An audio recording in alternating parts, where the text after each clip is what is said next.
प्रश्नावली 3.6 3.6 सवाल संख्या है 2। इसका पहला भाग, पहले इसकी थ्योरी समझते हैं। धारा, धारा यानी कि बहता हुआ पानी। तो पानी जा रहा है इस तरफ और हमारी जो नाव है, अब नाव या तो उल्टी दिशा में जाएगी या सीधी दिशा में जाएगी। तो नाव भी धारा के साथ साथ बह रही है। तो यदि धारा की जो प्रवाह की गति है उसको मान लें कि x किलोमीटर प्रति घंटा है और नाव की जो चाल है वो है y किलोमीटर प्रति घंटा। तो जब नाव इसमें बहना शुरू करेगी y किलोमीटर प्रति घंटा से, तो उसकी जो गति है वो x जमा y हो जाएगी। अगर साइकिल चलाओ और हवा चल रही है, जब हवा पीठ की दिशा से आ रही है, यानी कि जब हम हवा की दिशा में साइकिल चलाएंगे तो हमें साइकिल चलाने में आसानी होगी।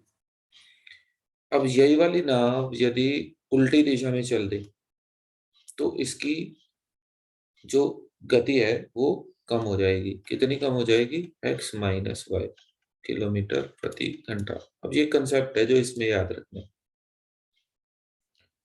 सवाल में कह रहे हैं ऋतु धारा के अनुकूल यानी कि धारा की दिशा में 2 घंटे में 20 किलोमीटर तैर सकती है और धारा के प्रतिकूल यानी कि उल्टी दिशा में 2 घंटे में 4 किलोमीटर तैर सकती है। स्थिर जल में स्थिर जल में तैरने की चाल। तो स्थिर जल में चाल, जल रुका हुआ है, पानी रुका हुआ है और हम कह रहे हैं कि x किलोमीटर प्रति घंटा उसकी चाल है। किसकी? ऋतु की। और वो चल सकती है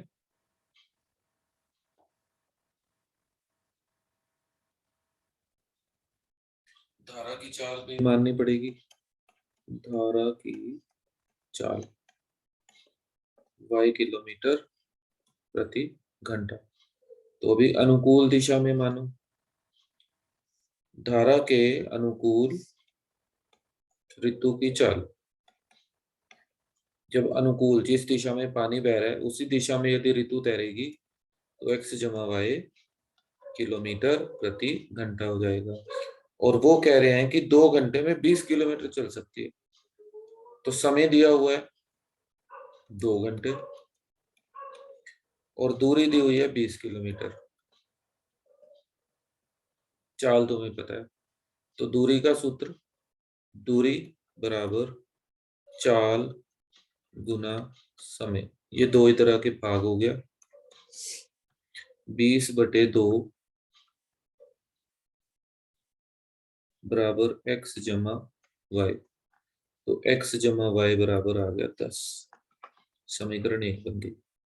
समझ गए? अब वो कहते हैं कि धारा के प्रतिकूल 2 घंटे में, तो प्रतिकूल धारा के प्रतिकूल ऋतु की चाल वो x माइनस वाई हो गई। हमेशा हमारी जो नाव है उसकी चाल ज्यादा होनी चाहिए। अब अगर हमने पानी में तैरना है तो हमारी चाल ज्यादा होनी चाहिए। अगर धारा की चाल ज्यादा है हमारी चाल से तो हम तैरेंगे लेकिन उल्टी दिशा में जाएंगे। अब यहाँ पर हमें समय दिया हुआ है फिर से 2 घंटे, लेकिन इस बार उसने दूरी दी है। वो कह रहा है कि जब विपरीत दिशा में चलेगी तो केवल 4 किलोमीटर तैर सकती है। तो फिर से दूरी बराबर 4 गुना समय। दो ही तरह के भाग हो गया, 2 दूनी 4, समीकरण 2 बन गई। तो ये हमने दोनों समीकरण 1 और समीकरण 2 को जिस मर्जी विधि से हल करके इसका उत्तर ज्ञात करना है। सवाल संख्या 2 देख लेते हैं फटाफट। सवाल संख्या 2 में कह रहा है 2 महिलाएं 5 पुरुष एक कसीदे के काम को साथ साथ 4 दिन में पूरा कर सकते हैं, जबकि 3 महिलाएं और 6 पुरुष इसको 3 दिन में पूरा कर सकते हैं। ज्ञात कीजिए कि इसी कार्य को करने में अकेली महिला कितना समय लेगी। पुनः इसी कार्य को करने में एक पुरुष कितना समय लेगा। तो 2 महिलाएं और 5 पुरुष एक काम को 4 दिन में पूरा करते हैं। तो हम मान लेते हैं एक महिला x दिन में काम पूरा करती है।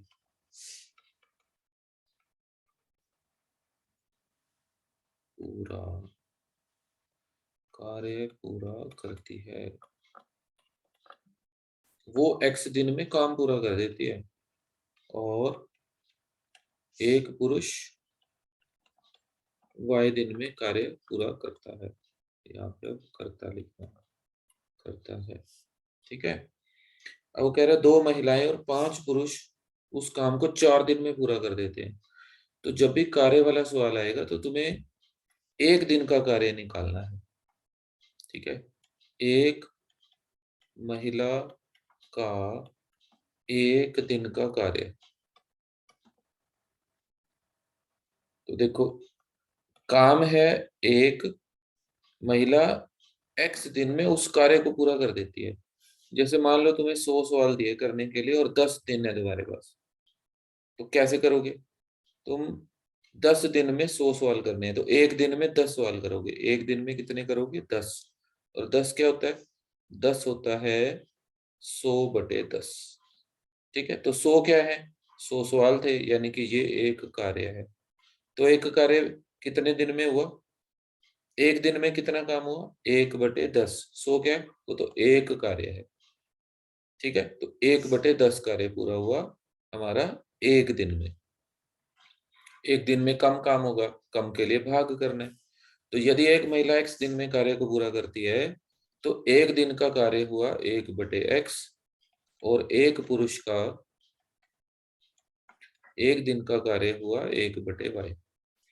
अब 2 महिलाएं हैं तो 2 गुना 1/x कार्य करेंगी, और 5 पुरुष हैं तो 5 गुना 1/y हो गया। एक पुरुष का एक दिन का कार्य 1/y। 5 पुरुष अधिक कार्य करेंगे, अधिक के लिए गुना। और ये 4 दिन में काम पूरा करते हैं। 4 दिन में काम पूरा करते हैं तो इनका एक दिन का काम 1/4 हो गया। 3 महिलाएं तो 3 गुना 1/x हो गया। और 6 पुरुष इसी काम को 3 दिन में पूरा करते हैं तो 1/3 आ गया। इसको ठीक करके लिख दें तो 2/x, 5/y बराबर 1/4, समीकरण 1।